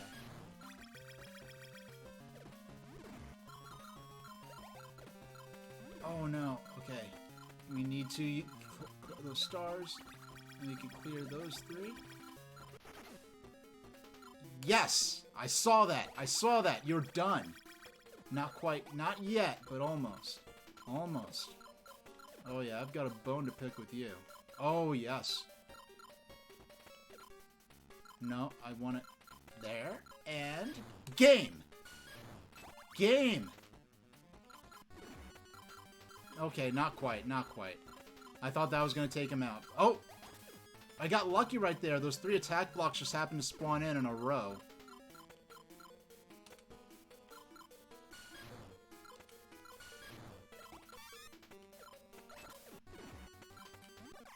Oh, we made it. We made it. You're thinking about Yoshi's Cookies to play this, you know? I'm going to tell you something, Kalaka Boy.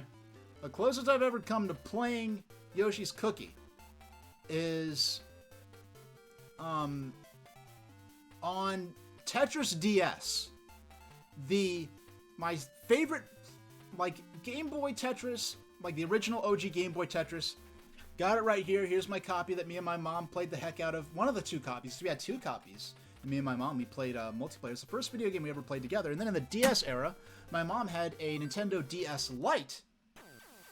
And she had a Nintendo DS Lite. And we both, me and my mom, that was so cool. We got our DS Lites together at the midnight launch party for the DS Lite at the Nintendo World Store, now known as Nintendo NY. Oh, okay, I see. Now I want to show off something. I press pause, the pieces disappear, so I can't cheat and press pause and plan out my my moves. Now, for some weird reason, in the Dr. Mario Puzzle League version of this game, when you press pause in Puzzle League, the pieces don't disappear from the pause screen. That's like a standard feature of basically every puzzle game ever. And I don't know why, they just forgot to implement it. Which is weird because, like, that's when I played Puzzle League for the first time last Saturday. What really shocked me was I was interested in Dr. Mario Puzzle League since 2005 when it launched, even though I didn't get it until fairly recently when I got the Analog Pocket because I knew I wanted to stream it. But I was always fascinated by the GBA version of Puzzle League because it was the first version of Puzzle League that I had ever seen where there was no real theming or IP tie-ins with the game. It was just sort of a no-frills puzzle game that was just the Puzzle League. You know, no Panel de Pon Fairy Girls, no Yoshi's Island, no Pokemon, no Animal Crossing, and there was an Animal Crossing version of the series that was an Amiibo exclusive lockaway thing that was added later to Animal Crossing New Leaf on the 3DS. And yes! Yes, we got that combo in. Murkrow! Yeah. Like, if I got sucked in the Pokemon Mystery Dungeon world, not a Pokemon I necessarily want to be, but neat Pokemon. Not one of my faves. Not a Pokemon I've specifically thought about in the last several months. Not a Pokemon I have any OCs of. You know, it's funny. I have maybe at least 12 or more Pokemon OCs, but I don't have, like, a Pokemon, like, version of myself. I don't have, like, a Pokemon, like, Persona or Pokesona or whatever. I don't know, it's just never something that I guess appealed to me. And plus, I already took the cake back in, what, 1999, 2000. I had back on freaking Pokemorph Mush. Oh, I'm dating myself. Back on Pokemorph Mush, I think I had an Espeon, like an Anthro Espeon Gundam pilot, and his name was Pilot Driver. And I'm like, I can't believe I'm even saying this out loud. It's like the most like, yep, that was definitely a teenager who watched too much anime back then. But I'm glad I was, because that's what got me started writing fanfiction. Actually, no, I was writing Pokemon fanfics before that. Or rather, no, I was writing the first chapter of several Pokemon fanfics, which were kind of more modeled after the show, more so than any sort of fandom type stuff. And Pokemorph Mush was the sort of backstory to that as I remember it. It was kind of, probably, now that I look back, I wasn't aware at the time, but I was kind of very loosely based on kind of the island of Dr. Moreau, but with Pokemon. You know what, I never finished this thought, Clackaboy, because you mentioned Yoshi's Cookie, and I started talking about my favorite versions of Tetris, but yeah, so the Game Boy, OG 1989 Game Boy Tetris. The next version of Tetris, and the most modern one I have any affection for, probably the most modern official version of Tetris I've ever actually played, is the Tetris DS that was released on Nintendo DS in 2006, I think. Yeah, me and my mom, we would, you know, if we're at a restaurant or something like that, or on the train, like we'd break out our DS Lites, we'd play Tetris DS together. It was really dope. And it was funny because DS Lite and games like Tetris DS, Brain Age, Personal Trainer Cooking, like that was actually very popular with the kind of people who would later be into that kind of stuff on smartphones, but smartphones didn't exist yet. There was no general purpose device that everyone had that could do those things. So the DS was the only option to do something like, oh, if you want a digital cookbook, if you want a touchscreen Sudoku, touchscreen brain teaser games, a touchscreen version of Tetris, the DS was your only option. There was a lot of... DS was very popular with the non-gaming public, those ultra-casual players who would today be playing on smartphones, people like my mother, were playing that, and then I guess people who were aware of this. Like, I remember my mom getting some weird looks for having a DS, but that was more on Long Island. Like, within New York City, New York City is one of those markets where you have so many, like, non-gaming professionals, especially in the pre-smartphone era, you know, using things like DS, PSP. And one thing I saw a lot, like, well into the 3DS era, this very specific thing I'd see, and I don't know why, but I'd see an older brother and their younger kid brother. And the younger kid brother, they would always be black. And the older brother would be, you know, chaperoning their younger brother, and the younger brother would always have, and it's not like, oh, I'm always riding the train at this certain train line at this certain time, and I've seen the same people. Like, all over New York City, I'd always see this. There's a younger brother and an older brother. They were always black, and the younger brother would always have a Game Boy Advance SP with playing Pokemon, one of the 8-bit Game Boy Pokemon games. And it's like, so you know, because the cartridge would always be sticking out of the cartridge with those 8-bit Game Boy games that can be called. I'm like, that is so many different, very specific criteria to be consistently seeing over and over all over the New York City subway, well into the DS and even 3DS eras. But I still have not actually finished this thought out. I need to finish this thought, because Clackaboy's, yeah, Yoshi! Now, Yoshi on Game Boy, that's the game me and my mom had on the 8-bit Game Boy. We were playing that before Game Boy Color even came out. We remember playing that. I played Yoshi on, if you want to look at my older, if anyone, yeah, if you look at my older, on my YouTube playlist, I have a lot of my older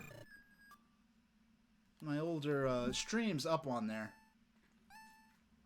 And when I first got my Analog Pocket, I did a sort of test drive. I did a rapid-fire variety stream where, you know, in 20-minute stretches, I'd play all kinds of different versions of, all kinds of different Game Boy games. So one day I'd focus specifically on monochrome Game Boy games. Then the next day I played nothing but Game Boy Color games. You know, for 20 minutes apiece, rapid-fire, zip, zip, zip.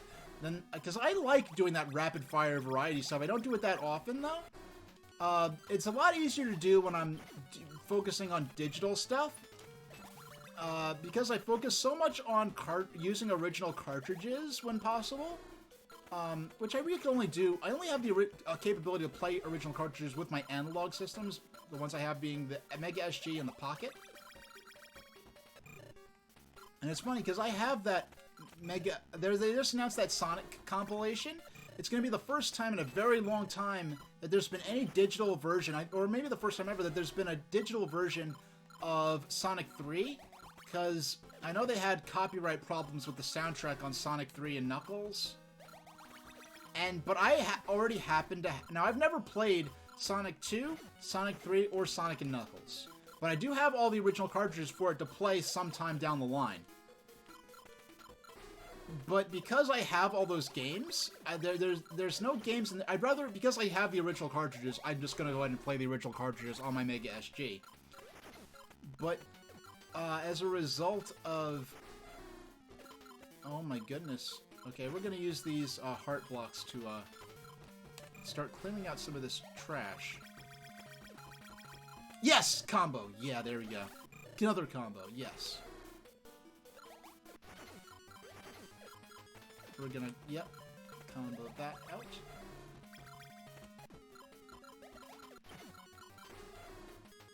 My goodness, Murkrow, you are a very crafty bird, Murkrow. Hey, Sinful, how you doing? This Murkrow is kicking Cyndaquil's tail all around town in Pokemon Puzzle Challenge. Yeah, today I've been, as the title of my stream today suggests, I've kind of been doing an sort of rapid-fire tour today of all the games in the Puzzle League or Panel de Pon series to appear... Oh, yes. To appear. Oh, man, I had another combo lined up once those garbage boxes cleared, but I've been playing every game on the 8-bit, not on the Game Boy series. You're sleeping stressed. Thought you'd come by and chill for a minute. How am I? I'm doing all right. I hope you're able to chill with this stream a bit. This is one of those games. The Puzzle League series is one of those games I do like to use to de-stress. This is a game I play relatively often. Now, I know, like, I keep starting this and drifting off to another point, but Pokemon Puzzle Challenge, a game I wanted when it came out in early 2001, I think it came out, or 2000. And what happened was I never actually got it. Now, I never owned this game until I downloaded it on the Nintendo 3DS Virtual Console. A public service announcement: if you care about buying non-pirated digital downloads of Nintendo games, I say use to continue before you move on to hard. Oh my gosh, I have to get this far without using continues. Alright, so we've gotten... so why don't I mean, I just want to stretch my arms a little bit. And so what do I do for 16 minutes? Because there's no way we're getting that far again. So I have to get that far without continues to get any further. So let's see. Let's go into puzzle mode. Let's see what this is all about. I never... Erase a file. Let's erase file 1. Let's try this puzzle stuff. You find my streams very relaxing and chill and entertaining. Yeah, this is one of those games I do use to, I'm in, Eastern Standard Time, so it's 6:48, local time. You know, if I was a little cooler, I'd, have memorized, I'd be able to use 24-hour time without having to, okay, it's like, okay, so 12, 1, 12, 13, 14, 15, 16, 17, 18, so it's 18:48 right now. Alright, so, here on the blocks and the moves shown, press the B button to undo your last move. If you make a mistake, press select on the screen. This is the first time, really? I never really mess... Okay.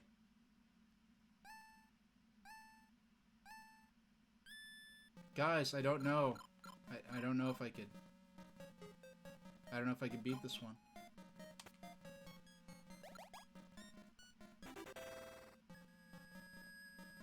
Yeah, now that I'm using this little Japanese word processor, yeah, I have this little Japanese portable word processor. It's like a little tiny laptop that does nothing except for word process, which I love because my background, both recreationally and professionally, is in, you know, writing in English. So it's cool to have a little device with no internet, no browser, no cat videos, nothing to distract me. That's little tiny, serves that one purpose. And it's alright. I don't know how we're gonna figure this one out, guys. This is really tough. And I'm glad I could do that for you. But yeah, this is one of those really relaxing kind of games. And it's funny, I have this habit of, and it's really paid off for me now that I'm streaming, where even my favorite games of all time, I usually will not replay them. Unless it's a score attack or a high score sort of game.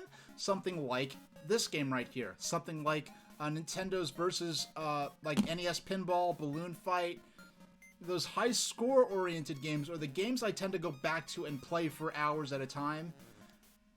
But my favorite games ever, games like the Commander Keen games. Might I stream Yoshi and Yoshi's Cookie sometime? I did stream about a half hour of Yoshi back when I was putting my analog pocket through my sort of stress test when I first got it, testing the different consoles on it. But it's a game I'll be going back to. Now, in hindsight, it's not I don't think it's the most fantastic. Yoshi isn't the most fantastic puzzle game ever, frankly. But Yoshi's Cookie I've never actually played. And I keep getting into Tetris DS and getting sidetracked by my conversation drifting off as a result. But Tetris DS has there's a puzzle mode in Tetris DS where you have to clear things in a certain number of turns, and it's themed after Yoshi's Cookie. And that's actually the closest I've ever come to actually playing Yoshi's Cookie, but I've never actually played it. I understand the controls are a little different in that you're sort of moving a sort of reticule around. I mean, arguably you're moving a reticule around in the Puzzle League games, but it's like, it's a bit of a logic to it where it's not a typical blocks falling down or blocks moving up type of puzzle game. I've never actually played it, so if there's Yoshi's Cookie for NES or Super... I don't know if there's a Super NES version of Yoshi's Cookie, but if there's an NES version, that's the version I'd sooner play as opposed to the Game Boy version. And you know, my next stream is going to be, I'm going to be playing some, yes, this will do it. This move will do it. Yeah, I'm going to be playing some Intellivision stuff using the Evercade Versus. But the stream after that, I'm gonna dig in. It's been a while, not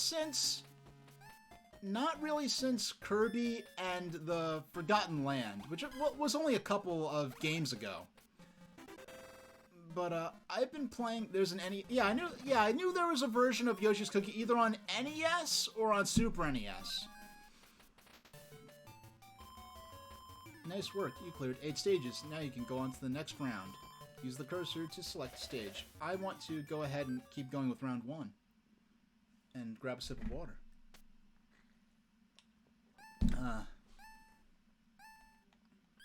I see. Yeah, my mom was a master at this mode. There's a puzzle mode in Pokemon Puzzle League on Nintendo 64. She was a master at this mode. I'd watch her just like look at like, oh yeah, I can just move this one and this one and bop. Oh, they're all gone. Which was amazing to watch. Now, unfortunately, I was not really aware.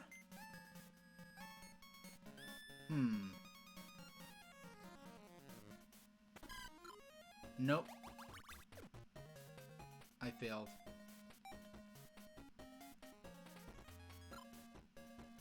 Okay, so I have to move that one here.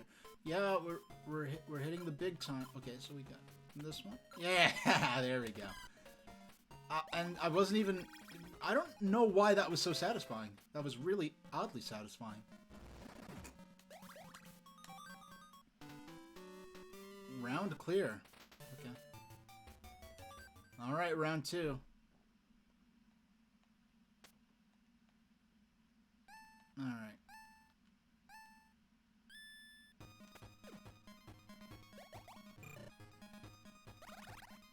we go. I don't know why. Is it just me, or is this... Does the music in this mode seem a lot quieter than the music in other modes that we played? Why do these blue blocks look bluer than the other mode of these blocks that I've seen before? So do I...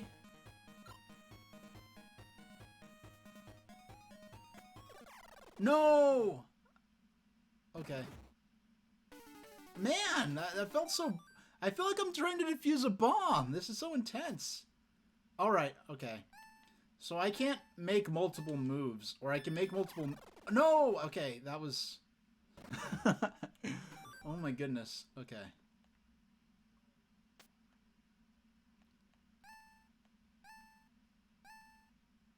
So I don't...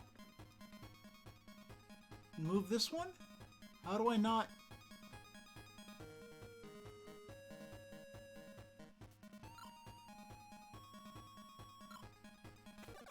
How is that an instant lose? Okay, I have to actually start using multiple brain cells at this point. Okay.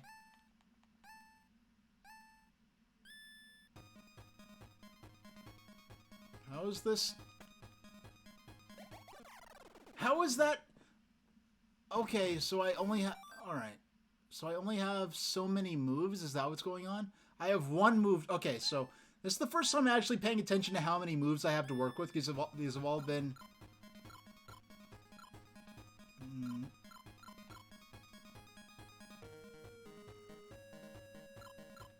What's one move?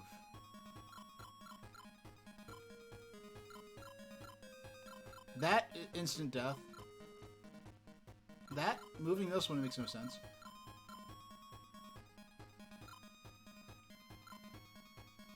Oh, wait, okay, I see it. I see it. I see it. I see it. Okay.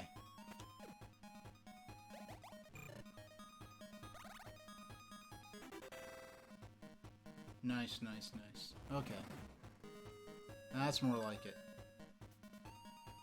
I love how Cynical's like, yeah, first try, baby. Okay, let's... I have one move. Okay, yep. Okay, there we go.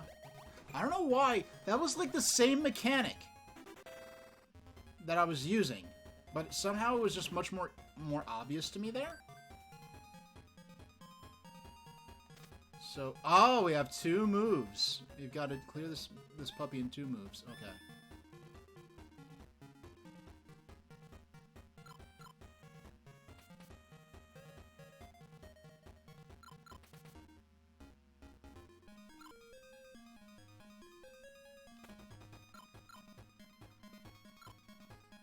No, no, no. Okay. No. I only have one more move. Yes, yes, yes. Okay, this will work. This will work. There we go. And there we go. Oh yeah, that's what I was I got kind of started to... it's been a while since I checked to make sure I'm actually, have my frames per second going on. I mean, make sure I'm not dropping frames. Okay, I'm good. After the Intellivision stream, which will be a week from now, Wednesday at 5 p.m. Eastern Standard Time, I will be playing Freedom Planet, which is a game I played maybe the first half hour of, which is arguable because the first Freedom Planet has a ton of cutscenes at the beginning, and I know I've seen people criticize Freedom Planet like, oh, the cutscenes are so corny. I'm like, no, the cutscenes are the best part of this game because they are so corny. It has really good, like the voice acting in Freedom Planet is like the voice, like what little I played of it made it feel like, okay, this feels like a PlayStation 1 game that me and my brother would rent in like 1997 or 1998 from Blockbuster one Friday night after we got all our homework done. Mom takes us out to Blockbuster Video, or Hollywood Video as well. Blockbuster and Hollywood, and both of them are basically right across the street from a pizza place that 50 years later ended up getting shut down by the IRS, but that's another story. Um,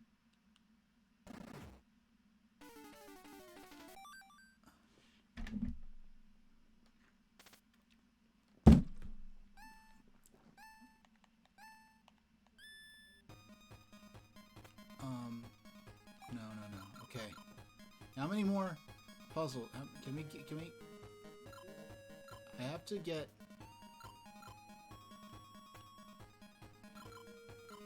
No. Okay. I have to get. I can get those two together, and these two together. No. Okay, we're done. We're done. This is fun. Like, yeah, this is... I mean, it's funny, because you have the concept of a puzzle game, but so many puzzle games don't have this aspect where it's a literal puzzle that you're trying to... Instead of trying to... Yeah, it's a puzzle in the sense that you're matching things together to get combos and chains, and do match threes. But here you're actually engaging with something where there's a concrete single solution to it.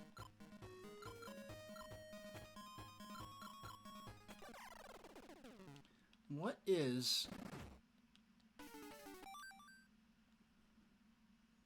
Yeah, so Freedom Planet, I only played a little of it, and I played about it maybe a half hour into it before I even started actually streaming.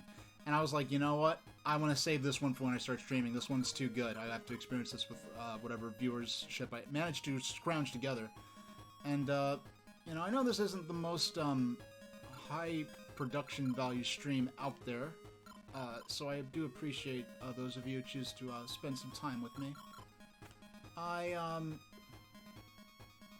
Yeah, so I'll be playing Freedom Planet, and I just decided a couple of days ago, I'm like, you know what? For most of my Switch games, I'm probably going to play just a single round of Panel de Pon, which is available on Nintendo Switch Online Super Nintendo app. I'm probably going to be playing Panel de Pon just as a warm-up game. Oh my god. Yeah, so like Panel de Pon or Nintendo's Versus Pinball, the arcade game, are both two games on Switch, really easy games, and plus they're good games to run my map. Now this particular mode isn't so well suited. Man, what do they want? Hold on, I have to stop. Yeah, this mode isn't the best. I want to solve this one puzzle before the midstream break. Let me look. Okay. I have 3 moves. One.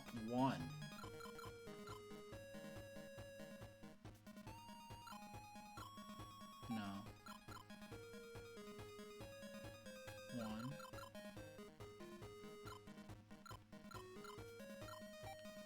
Okay.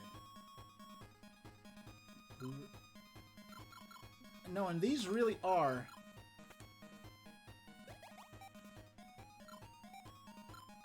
So, 1. 2. 3. And we're done. Yeah, this really is in a very slow-paced setting, allowing me to build up skills that will be useful in the actual main modes. Because the pattern recognition is just like, I'm not the kind of... I don't do Sudoku... Well, I don't do Sudokus or Picross or anything like that. Maybe I do a word search. Well, I mean, I did word searches in school. Like in high school. And I find it kind of weird that I was doing word searches as late as high school. But, you know, in fact, I started writing a poem about word searches. And I only wrote a few lines of it like a week ago. I haven't worked on it much, but, it's gonna be a fun poem. I don't want to spoil it. But it has to do with the idea of having to solve a crossword puzzle in a limited amount of time, in order to escape some kind of trap. So it's kind of like an escape room, but it's like a crossword puzzle instead of a room now. Alright, I'm going to drop a credit for some of my the folks who do my art for my stream. And I am going to get up and stretch for a while. And I will actually, what I'm going to do, why don't